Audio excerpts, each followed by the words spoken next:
नमस्कार।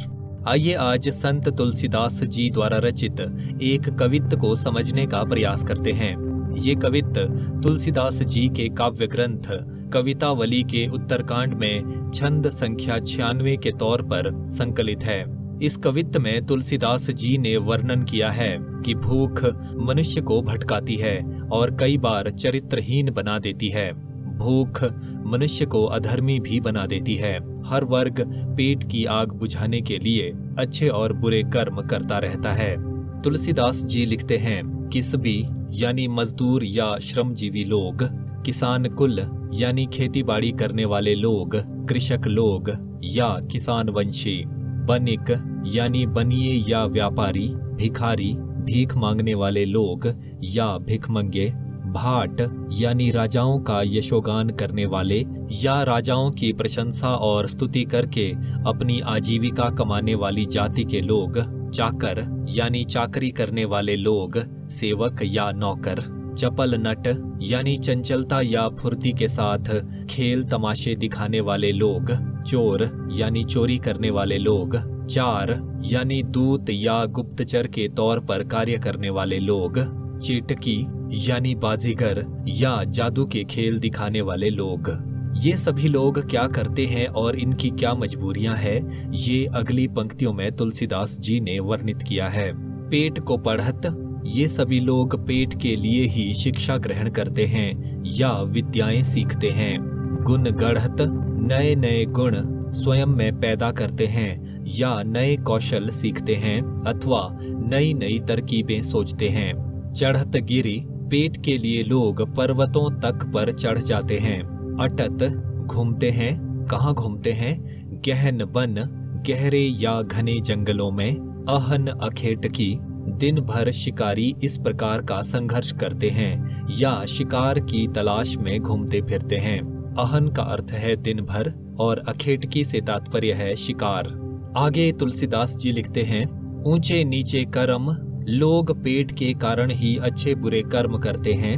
धर्म अधर्म करी, लोग धर्म और अधर्म की परवाह नहीं करते या पाप पुण्य का विचार ना करते हुए नैतिक अनैतिक गतिविधियों में संलिप्त रहते हैं। पेट ही को पचत, पेट ही के लिए लोग कष्ट उठाते हैं या मरते खपते रहते हैं अथवा निरंतर संघर्ष करते रहते हैं। बेचत बेटा बेटकी, और यहाँ तक कि लोग अपने बेटे या बेटी तक को बेच डालते हैं। यानी पेट की भूख मनुष्य को बच्चों को बेच देने जैसे अमानवीय कार्यों के लिए विवश कर देती है। तुलसी बुझाई एक राम घन श्याम हीते, तुलसी कहते हैं कि ये पेट की आग प्रभु श्री राम रूपी घने काले बादल की वर्षा से ही बुझ सकती है या प्रभु श्री राम की कृपा से ही शांत हो सकती है।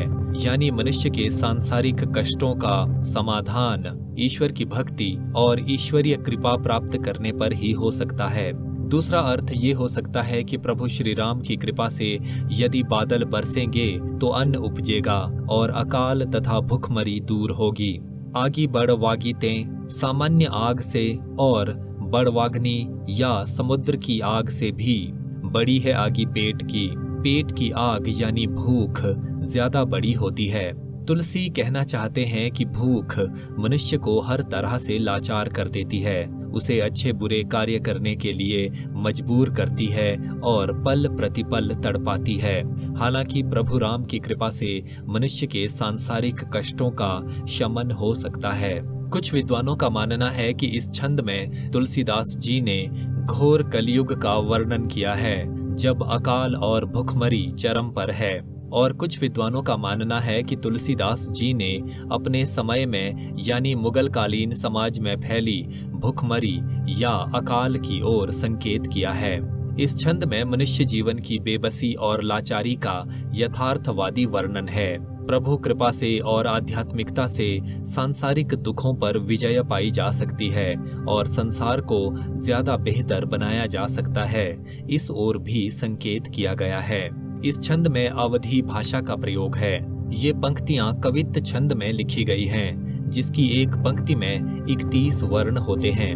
अलंकारों की बात करें तो यहाँ पर किसबी किसान कुल में अनुप्रास अलंकार है। भिखारी भाट शब्दों में भी अनुप्रास अलंकार है। चाकर चपल शब्दों में अनुप्रास अलंकार है। चोर चार चेटकी में भी अनुप्रास अलंकार है। गुण गढ़त शब्दों में भी अनुप्रास अलंकार है। गढ़त चढ़त शब्दों में पद मैत्री है। करम धर्म शब्दों में भी पद मैत्री है। बेचत बेटा बेटकी में अनुप्रास अलंकार है। इसी प्रकार राम घन श्याम शब्दों में रूपक अलंकार है। तुलसीदास जी ने अकाल और भुखमरी के कारण होने वाली लाचारी का चित्रात्मक वर्णन किया है, इसलिए इस छंद में बिंबात्मकता है और कवित्त छंद होने के कारण इस पद्य में संगीतात्मकता भी है, यानी इसे एक विशेष लय में गाया भी जा सकता है। कवित्त छंद को एक विशेष प्रकार की लय में पढ़ा जा सकता है, जो कुछ इस प्रकार है। किस भी किसान कुल बनिक भिखारी भाट, चाकर चपल नट चोर चार चेटकी, पेट को पढ़त गुण गढ़त चढ़त गिरी, अटत गहन बन अहन अखेटकी, ऊंचे नीचे करम धर्म अधर्म करी, पेट ही को पचत बेचत बेटा बेटकी, तुलसी बुझाई एक राम घन श्याम हिते, आगी बड़ वागीते बड़ी है आगी पेट की। आखिर तक सुनने के लिए बहुत धन्यवाद। अगले वीडियो में फिर मुलाकात होगी। अपना ख्याल रखिए और खुश रहिए।